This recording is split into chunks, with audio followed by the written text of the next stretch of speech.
नमस्कार, आदाब। दोस्तों, हमारा देश हिंदुस्तान लॉकडाउन में है। हमारे देश में जो सबसे बड़ी ताकत है,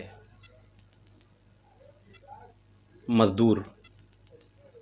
1 मई 2020 को मज़दूर दिवस भी होगा। हमारे देश की ये सबसे बड़ी ताकत है मज़दूर, जिसका पलायन पूरे देश में यहाँ से वहाँ चल रहा है। हमारे चैनल पर आप लोगों ने देखा भी होगा इस तरह के कई वीडियो। ख़ास बात यह है कि दोस्तों, आप लोगों की मोहब्बत ने, आप लोगों की चाहत ने हमारे इस यूट्यूब चैनल भारत शक्ति समाचार को आज 2 साल पूरा कर दिया। आपका प्यार, आपकी चाहत, भारत शक्ति समाचार यूट्यूब चैनल पर हमारे जो सब्सक्राइबर हैं, जो आपकी मोहब्बत है, करीब 9,10,000 लोग हमारे सब्सक्राइबर्स हो चुके हैं और करीब 14 लाख लोग इस चैनल को देख चुके हैं, यानी हमारे जो व्यूअर्स हैं। ये हमारे लिए बड़ी बात है। आपने एक बार वीडियो देखा, मगर वो हमारे लिए करीब 14 लाख तक पहुंचा दिया आपने हमें। हम आपके, हमारे सब्सक्राइबर्स के, हमारे जो व्यूअर्स हैं उनके, हमारे जो चाहने वाले हैं उनके, और हमारे जो मददगार हैं, कहीं ना कहीं हमारे वो लोग जो चैनल पर अपने कमेंट भी देते हैं। कभी कभी उन्हें अच्छा भी नहीं लगता, कोई वीडियो ऐसी होती है जो उन्हें अच्छी नहीं लगती, तो उस पर उनका कमेंट भी आता है। हम उनके भी, हम सभी लोगों के शुक्रगुजार हैं। मेरी पूरी टीम आज 29 अप्रैल 2020 है, हम आप सभी लोगों के शुक्रगुजार हैं। हालांकि पिछले साल हमने एक अच्छा प्रोग्राम भी किया था, मगर इस बार क्योंकि लॉकडाउन का मामला है, इसलिए हम कोई प्रोग्राम नहीं कर रहे हैं। एक छोटी सी सोच, छोटी सी वीडियो से हमने शुरुआत की थी। मेरी पूरी टीम आप सभी लोगों की शुक्रगुजार है, और ख़ासकर इस वक्त मेरे साथ में सलमान मेमन है, जो इस वीडियो को बनाने में पूरी मदद कर रहे हैं। आप ये नाम बराबर सुनते रहे होंगे। आज मैं सलमान मेमन को दिखाऊंगा भी कि सलमान मेमन कौन है। बहरहाल, आइए मुद्दे की तरफ चलते हैं। हमारे देश में लॉकडाउन है, लोग घरों में हैं या नहीं हैं, तो पुलिस उन्हें घरों में भेजने की कोशिश भी करती है। और महामारी है कोरोना की, तो सबको बचना भी चाहिए। और महामारी हमारे देश में ही नहीं है, हमारे शहर भिवंडी में ही नहीं है, या मुंबई में या महाराष्ट्र में नहीं, पूरी दुनिया में है। अब बड़ी बात यह है कि पूरी दुनिया में जो महामारी है, ये चाइना से शुरू होकर पूरी दुनिया में फैली, हमारे देश में भी चाइना से ही आई। समय रहते अगर हमारे देश के जो एयरपोर्ट थे उन्हें सील कर दिया जाता, तो ये बीमारी एयरपोर्ट के बाहर हमारे देश में गांव-गांव, शहर-शहर, मोहल्ले-मोहल्ले नहीं होती।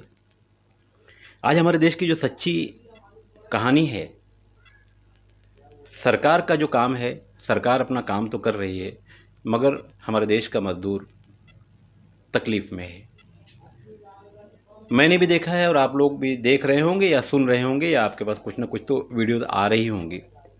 मज़दूर अपने परिवार के साथ, 10 साल के बच्चे, 8 साल के बच्चों के साथ में पैदल भिवंडी से इलाहाबाद, भिवंडी से बस्ती, या इस तरह के अपने इलाकों को, या महाराष्ट्र के कुछ इलाकों को भी जा रहे हैं। इनके सर पर सामान है और पीठ पर कुछ बैग है, या इस तरह का कोई सामान है। हमारे देश में हमारा ये मज़दूर कितना मजबूर है, ये पूरी दुनिया देख रही है। सरकारों के पास इनके लिए सिर्फ उस ऐलान को लेकर अगर माने तो सरकार सबको खाना दे रही है, मगर ये खाना कहाँ जा रहा है पता नहीं। क्योंकि जिस मज़दूर के ज़बान से सुनो तो यही कहता है कि हम भूखे मर रहे हैं, इसलिए हम अपने गांव, जहाँ के भी रहने वाले, वहाँ जा रहे हैं। बहरहाल, सरकार है। ऐलान जो होता है वो कागज़ पर लिखा जाता है, मगर वहाँ जहाँ मज़दूर है या जहाँ इस तरह के ज़रूरतमंद हैं, वहाँ पहुँचते पहुँचते बड़ा वक्त लग जाता है। तब तक ज़रूर कोरोना से जो लोग मरेंगे या मरे होंगे, ये अलग बात है, मगर सच्ची बात तो यही है कि हमारा मज़दूर कहीं ना कहीं भूखा मर रहा है।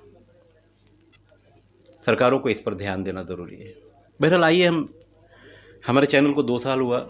इन 2 सालों में हमने जो कुछ वीडियोस आप तक पहुंचाने की कोशिश की है। राम जन्मभूमि का फैसला लाया गया, मगर उससे पहले हिंदुस्तान में मॉब लिंचिंग के नाम पर कई मुसलमानों को मारा गया। मारने वाले लोग जेल भी गए, छूट भी गए, उनका सम्मान भी हुआ। ऐसा लगता था कि उन्होंने देश के लिए कोई तीर मारा हो, हालांकि उन्होंने इंसान मारा था। बहरहाल चलते चलते नोटबंदी के मामलात तो मालूम ही है, आम आदमी लाइन में खड़े रह के भी मर गया। ये तो देखेंगे आप तो पिछले 3-4 सालों से हमारे देश के हालात कुछ बहुत अच्छे नहीं हैं। कमज़ोर आदमी और कमज़ोर होता जा रहा है। लॉकडाउन आज है, कल तो खुलेगा ही, मगर जो कमज़ोर आदमी है वो कितना पीछे चला जाएगा, आप भी समझते हैं, मैं भी समझता हूँ, और हमारी सरकारें भी समझती हैं। भारत की आज़ादी के पहले इसी तरह की कहानी थी, तो ज़मींदारी की जो कहानी होती थी, अब शायद ही कुछ लोग ऐसे बचे होंगे जिन्होंने भारत की ज़मींदारी का वो दौर देखा होगा। गांव में एक ज़मींदार हुआ करता था और वो एक इशारा करता था तो पूरा गांव खड़ा हो जाता था। तो क्या आने वाला दिन हमारा ऐसे ही तो नहीं आ रहा है? छोटे मोटे जो हमारे कारोबारी हैं वो दम तोड़ रहे हैं, तो आने वाले दिनों में जो बड़ी कंपनियां हैं इनको अपने इशारों पर चलाएंगी। कहीं ऐसा ही तो नहीं सोचा जा रहा है? हालांकि मुझे ऐसे ही लग रहा है, हो सकता हो मेरी सोच गलत भी हो। ख़ास बात यह है, आज की वीडियो जो हम बनाना चाहते हैं, हमारे देश में मुफ्ती, मौलाना, कारी, हाफिज, साधु, पंडित, इनके ऊपर रह रह कर हमारे देश में मुसीबत क्यों आ रही है? कोरोना का मामला चलता रहा, इसी में दिल्ली के निज़ामुद्दीन में जो मरकज़ है तबलीगी जमात का, वहाँ से कोरोना का मामला उठ गया और पूरी दुनिया ने देखा कि तबलीगी जमात पर मीडिया ने किस तरह से अपना कहर बरपाया। इतना कहर तो पुलिस ने नहीं बरसाया, डिपार्टमेंट ने नहीं बरसाया, जितना कहर मीडिया ने बरसाया। हमारे देश की मीडिया का एक बड़ा हिस्सा, जो भारत के 14 से 15 मालदार घरानों का एक विंग है, वहाँ से उन्हें जो कहा जाता है वो लोग वही करते हैं। न्यूज़ एंकर वही करता है क्योंकि उसे अपनी तनख्वाह, अपनी पगार लेनी है।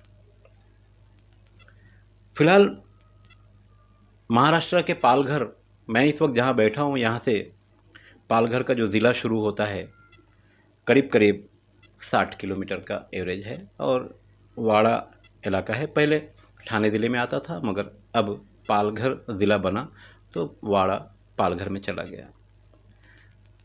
इसी पालघर इलाके में कासा पुलिस स्टेशन है, और इसी के हद में 2 साधु और एक उनका ड्राइवर, गांव वालों ने उन्हें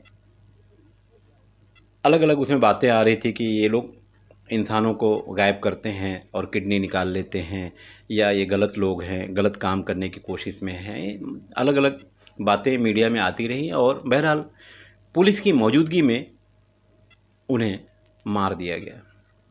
ये दुख की बात है, पुलिस की मौजूदगी में।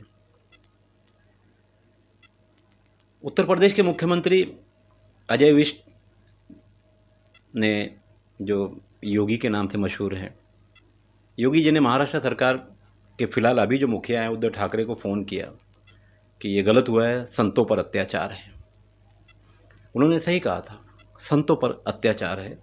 महाराष्ट्र सरकार ने उस पर कार्रवाई भी की और 100 लोगों से ज़्यादा उसमें अरेस्ट भी हुए। हालांकि इसको अलग रंग देने की कोशिश की गई, मगर महाराष्ट्र सरकार ने इसको, जो सच्चाई थी वही सामने लाकर गलत रंग देने वालों का मुंह काला कर दिया। अब देखिए, इसको दुर्भाग्य कहेंगे कि उत्तर प्रदेश के बुलंदशहर में साधु संतों पर हमला हुआ और उन्हें मार दिया गया। 2 साधु को एक आदमी ने जान से मार दिया। ये बड़ी बात है। 2 आदमी को एक साधु जान से मार ही नहीं सकता, इसके पीछे कोई ना कोई तो साजिश होगी। ये साजिश ओपन होना चाहिए। हमारे महाराष्ट्र सरकार के मुखिया उद्धव ठाकरे ने योगी सरकार को फ़ोन करके इस मामले में कार्रवाई करने की बात की।